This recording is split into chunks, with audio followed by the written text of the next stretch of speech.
कर्णन योग से देखें तो मिथ्या दृष्टि और सम्यक दृष्टि के आश्रव बंध संवर निर्जरा में फर्क किस किस अपेक्षाओं से पड़ता है? देखिए, मिथ्या दृष्टि के और सम्यक दृष्टि के आश्रव बंध और संवर निर्जरा, ये चारों जो भाव हैं, आश्रव बंध संवर निर्जरा, ये चारों भाव भावांतर कहलाते हैं। भावांतर मतलब कि पारिणामिक भाव को, परम पारिणामिक भाव जो है वो तो त्रिकाल सब जीवों में सदा विद्यमान है, लेकिन ये जो चार भाव है, इन चार भावों का डिफरेंशिएट, चार भाव मतलब कौन कौन से? औदयिक, औपशमिक, छायिक और छायोपशमिक। तो ये चार भाव औदयिक, औपशमिक, छायिक या छायोपशमिक, इन चार भावों में कहीं ना कहीं हमको आश्रवन संवर निर्जरा ये मिलती है। तो इन चार भावों के कारण सब जीवों में एक अंतर पड़ता है। कुछ जीवों में औदैहिक भाव का की प्रचुरता है, किसी में औपशमिक भाव की है, किसी में छायिक की है, छायोपशमिक की। छायोपशमिक तो सभी में है जब तक छदमस्त है। तो अब देखिए, आपका प्रश्न है कि आश्रव बंध संवर निर्जरा में अंतर कैसे पड़ा। पहली चीज, यदि हम सिर्फ मिथ्या दृष्टि की बात करें, मिथ्या दृष्टि के तो संवर निर्जरा है ही नहीं। संवर निर्जरा है ही नहीं तो कहते हैं नहीं, हमको देखा तो जाता है कि उदय आने पर उनके निर्जरा होती है, और उस निर्जरा को बोलते हैं सविपाक निर्जरा, है ना। फल देकर कर्मों का फिर जाना। तो वो निर्जरा निर्जरा कहलाएगी क्या? नहीं। तो कहते हैं उस निर्जरा को तो कोई का वजूद ही नहीं है। जैसे मान के चलो, संबर के बिना निर्जरा का क्या महत्व। जो मिथ्या दृष्टि जीवों के कर्मों का खिरना हो रहा है, वो समझ लो कि वो संबर रहित निर्जरा है। और जब संबर ही नहीं है तो निर्जरा कैसी? आपने मान के चलिए, आपके घर में कीचड़ कहीं से गंदा पानी आ रहा था, तो अब आप क्या कर रहे हो? गंदा पानी आ रहा है और घर के बाहर निकल रहा है, आता भी जा रहा है बाहर भी निकल रहा है। आप बाल्टी, अपना कोई बकेट वगैरह लेकर उस पानी को बाहर फेंक रहे हो, तो बोलो आपका घर कितना साफ हो रहा है, कितना आपने पानी को बाहर कर दिया।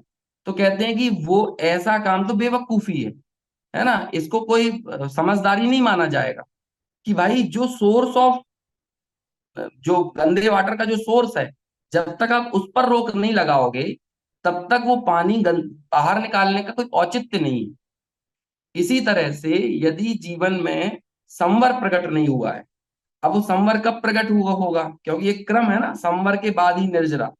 अब ऐसे कर्मों का उदय आकर निर्जरा हो जाना, तो कहते हैं कि वो तो हर समय असंख्यात कर्म बंध रहे हैं, असंख्यात कर्म खिर रहे हैं, और जितने बंध रहे हैं और खिर रहे हैं उससे 1.5 गुना ज्यादा कहते हैं वो सत्ता में पड़े हुए हैं। अब इतने ज्यादा कर्मों की ऑलरेडी जब आपका स्टॉक पड़ा हुआ है, तो ये जो आवागमन कर्मों का लगा भी हुआ हो तो उसका क्या महत्व है? तो कहते हैं मिथ्या दृष्टि के तो अध्यात्म शास्त्रों में, है ना, देखो कर्णानुयोग में जाओगे तो वो तो ये कह देंगे, आपका प्रश्न ये आला कि कर्णानुयोग की अपेक्षा से है, तो वह उसका उत्तर मैं एक शब्द में ये दे सकता हूं कि भाई मिथ्या दृष्टि के सिर्फ सविपाक निर्जरा है ना, या अकाम निर्जरा है। अकाम निर्जरा किसे कहते हैं? अपन पढ़ते भी ना, कभी अकाम निर्जरा करे भवनित्रक में सुरतन धरे। कि आप अभी जैसे कई लोगों को आपने यहाँ पर बैठा रखा है, अब इनमें से किसी को यदि भूख लग भी रही होगी तो बैठे हुए हैं, तो आप में लोग सोचेंगे कि चलो आधे घंटे बाद ही कुछ खा पी लेंगे, है ना, कई बिना नाश्ता करे भी आ गए होंगे। तो अब ये होगा कि उतनी देर तक आपने छुदा सही ना, तो अब इसमें आपने क्या एफर्ट लगाया? अकाम निर्जरा। कोई इसमें कोई आपने इच्छाओं का निरोध नहीं किया। तो इसलिए ये कहते हैं अकाम निर्जरा, बिना सकाम निर्जरा काम की है। इसी तरह देखो, सकाम निर्जरा काम की है और अविपाक निर्जरा काम की। सविपाक निर्जरा काम की नहीं है और अकाम निर्जरा काम की नहीं, क्योंकि अकाम निर्जरा तो निगोदिया जीव के भी हो रही है, पेड़ पौधों के भी हो रही है ना। इसी तरह सविपाक निर्जरा सब जीवों के हो रही है। निगोदिया जीव भी तो अपने कर्म के उदय को निरंतर भोग ही रहा है ना। तो उदय को भोग, कर्म के उदय को भोगना, कर्म के उदय को भोगना, वो निर्जरित होकर ही कर्मों के उदय को भोगा जा रहा है। कर्म का उदय निर्जरित हो रहा है और साथ में वो आपके जीवन में उदय में आ रहा है, मतलब वो सुख दुख का कारण बन रहा है ना। तो इसलिए सविपाक निर्जरा और अकाम निर्जरा, ये मिथ्या दृष्टि के जीवन में मुख्यता से होती है, जिनका कोई बहुत महत्व नहीं माना गया, क्योंकि संवर ही नहीं है। बिना संवर के इस निर्जरा का क्या महत्व है? तो अब बात आती है संवर की। तो कहते हैं कि वो संवर जो है वो सम्यक दृष्टि के जीवन में सम्यक दर्शन होने के साथ आ जाता है। तो क्या आ गया कि सम्यक दर्शन हुआ और 41 प्रकृतियों की निर्जरा वो संवर हो गया। अब 41 प्रकृतियों का संवर हुआ, तो अब 41 प्रकृति बनना बंद हो गई ना। तो अब जितनी सत्ता में पड़ी थी वो भी उनमें से बहुत सारी, जैसे मान के चलो असाता वेदनीय है, तो वो साता वेदनीय रूप से उदय में आने लगी, है ना। तीव्र अनुभाग की बनी है तो अल्प अनुभाग के साथ, अल्प शक्ति के साथ उदय में आएंगी। ऐसा बहुत बड़ा मेजर चेंजेस आ जाएगा। यही वजह है कि कर्णानु योग जो है सम्यक दर्शन की ताकत को और स्पष्ट करता है। और उसको स्पष्ट करने के लिए भी हमको ये जब हम पकड़ में आता है ना कि सारा का सारा खेल क्या है, कि हमको आश्रव बंध से मुक्ति चाहिए। अभी हम क्या करते हैं, अभी अज्ञानी की भूल क्या होती है।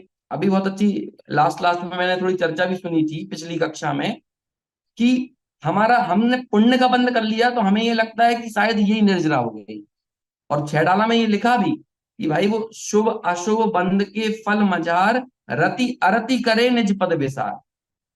अब अशुभ बंध से तो अरति की, लेकिन शुभ बंध में रति की।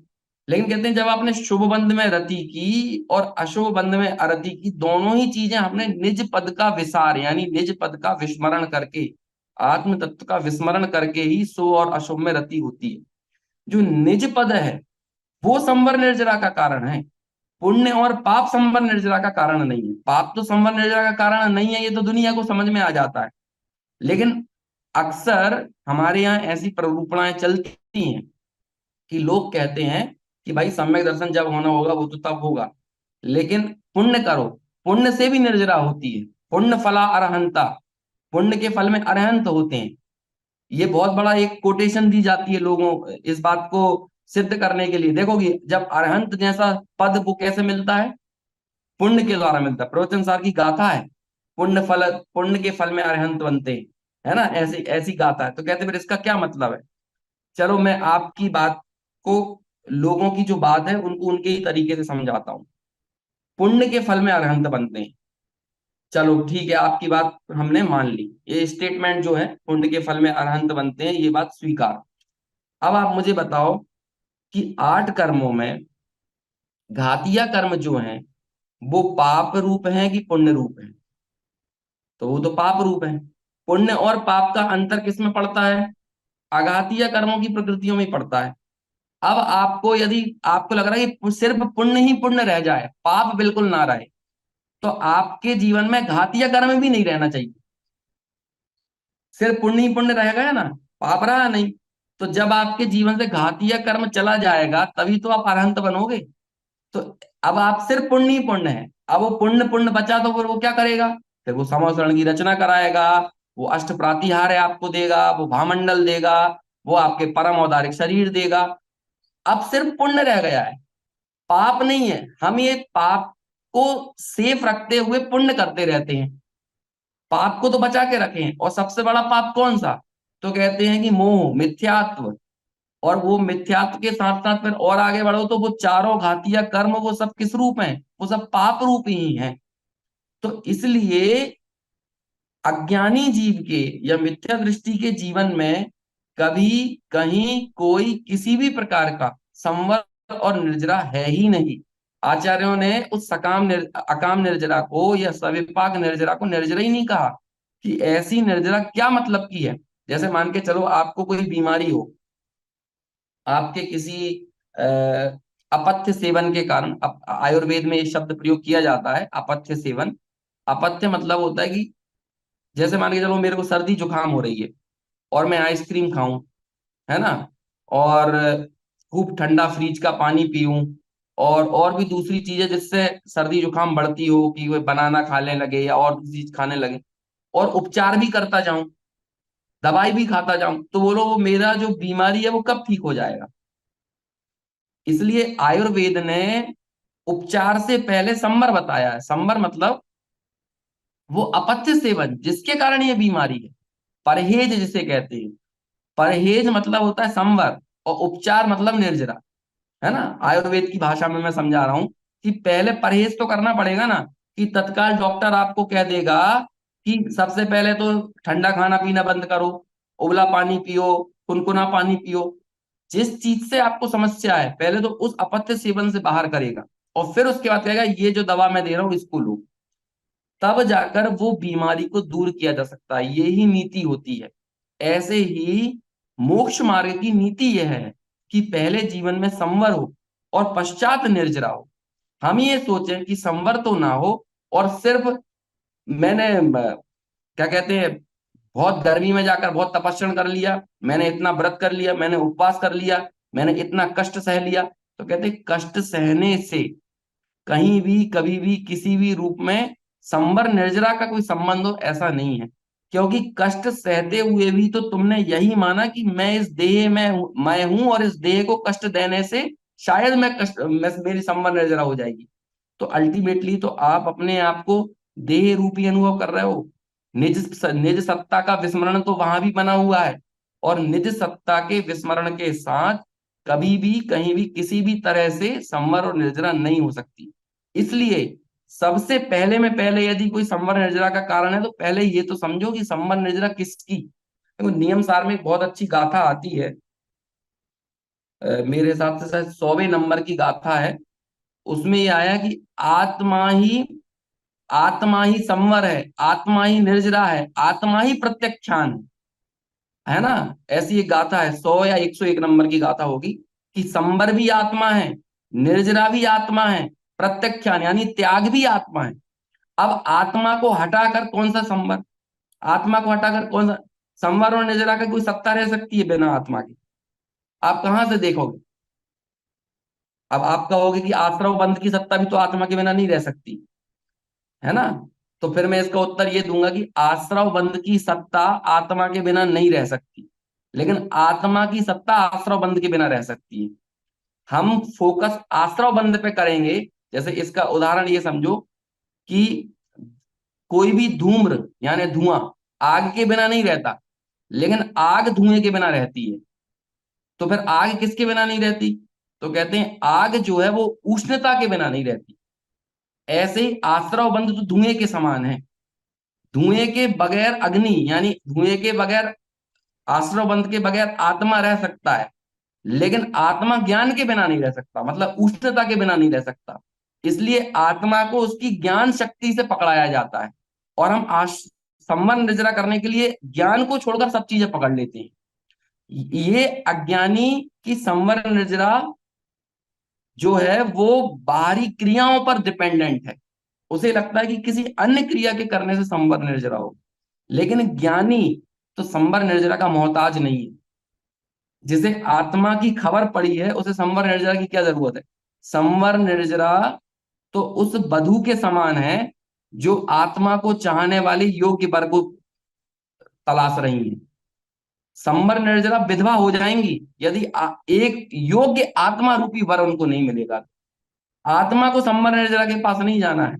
संवर निर्जरा को यदि अपनी महानता प्रकट करना है तो आत्मा के पास आए। अज्ञानी संवर निर्जरा के लिए सारा पुरुषार्थ करता है, ज्ञानी अपने ज्ञान स्वभाव के लिए सारा पुरुषार्थ करता है। ये फर्क अज्ञानी मिथ्या दृष्टि और ज्ञानी सम्यक दृष्टि के संवर निर्जरा के प्रयासों में है। और इससे ही ठीक विपरीत जो है वो आश्रव बंध की श्रृंखला दोनों में चल रही है। अब आपका एक प्रश्न ये भी था कि अज्ञानी के जीवन में, ओ सॉरी, अज्ञानी के जीवन में जो आश्रव बंध है वो तो समझ में आ ही गया। ज्ञानी के जीवन में आश्रव बंध क्या है? उसके जीवन में तो कर्म आ रहे हैं। यद्यपि अरहंतों के लिए एक शब्द प्रयोग किया है कि अरहंतों के जीवन में जो वेदनीय है, अरहंत के जीवन में जो वेदनीय कर्म है वो कैसा है? तो कहते हैं मोह के अभाव में जली हुई जेवरी के समान है। जली हुई रस्सी जो होती है ना, अब वो जली हुई रस्सी क्या बांध सकती है किसी को? नहीं। ऐसे ही अरहंत का जो वेदनीय कर्म है वो क्या बांध सकता है? तो कहते हैं नहीं बांध सकता। अब मैं यहाँ उसी उसी बात को थोड़ा सा यहाँ लगाता हूं कि ज्ञानी के सम्यक दृष्टि के जीवन में भी आश्रव बंध है, लेकिन वो आश्रव बंध उसे अनंत संसार का करने वाला नहीं हो सकता। जैसे कि आप लोगों से मैं पूछूं कि बताइए आपके पास कितना कर्जा है, कितना कर्जा है? तो आपका कोई कर्जा नहीं है। कहते हैं आगे होम लोन है, अरे कहते हैं नहीं है होम लोन। कोई कर्जा तो होगा कि भैया कोई कोई कर्ज नहीं है मेरे पास, ना होम लोन है, ना एजुकेशन लोन है, ना कार लोन है ना, ना पर्सनल लोन है, ना कोई क्रेडिट कार्ड का लोन है, कोई लोन नहीं है। आपने ये आंसर दिया। अब मैंने आपसे पूछा आज कितनी तारीख है, तो कहते हैं आज 9 तारीख है। तो अब 9 तारीख तक आपने 9 दिनों में बिजली का बिल नहीं भरा, तो ये लोन तो है आपके ऊपर। तो कहते हैं अरे ये लोन भी कोई लोन है क्या? तो ऐसे ही ज्ञानी के आश्रय बंध वो बिजली की 9 दिन आपने जो उपभोग किए ना उसके लोन के जैसा है। बस वो लोन भी चुक जाएगा। तो आप कहोगे भैया समय आने पर वो भी चुका देंगे, जब कोई लोन हमारे जीवन में है ही नहीं तो इस लोन की क्या परवाह करना। ऐसे ही ज्ञानी के जीवन में जो आश्रव बंध है, जो पूर्वोपार्जित कर्मों का, पहले तो वो बहुत अनुभाग शक्तिहीन हो गई है। यह है कई चीजों का संक्रमण सातावेदनीय रूप में हो गया है। और मेजर जो सबसे भयानक 41 प्रकृतियां थी, जो संसार में सबसे ज्यादा, समझ लीजिए कितनी, हम सोच सकते हैं 41 प्रकृतियों में क्या क्या नहीं आ जाता है। नरक गति आ जाती है, त्रियंच गति आ जाता है, मैं ना, विकलत त्रय, एक इंद्रिय, ऐसी कितनी, इतना बड़ा संसार जो है वो चुल्लू भर रह गया है, उसकी क्या परवाह करना। तो इसलिए ज्ञानी का आश्रय वन बहुत ना, क्या कहें उसे, नहीं जैसा ही है वो। आचार्य कुंद कुंद देव ने तो ज्ञानी के भोगों को, ज्ञानी के संयोगों को, उदय को, कहते ये उदय भी निर्जरई है। ज्ञानी का जो उदय भी दिख रहा है ना, वो भी कहते हैं, वो कहते हैं वो निर्जरई है। वो ज्ञानी का उदय अब नवीन बंद कराने वाला नहीं है। उसे भी उन्होंने बंद नहीं माना, उसे भी उन्होंने आश्रम नहीं माना, बल्कि उसे भी निर्जरा का कारण कहा है। तो इसलिए ज्ञानी के और अज्ञानी के आश्रम में ये फर्क आता है।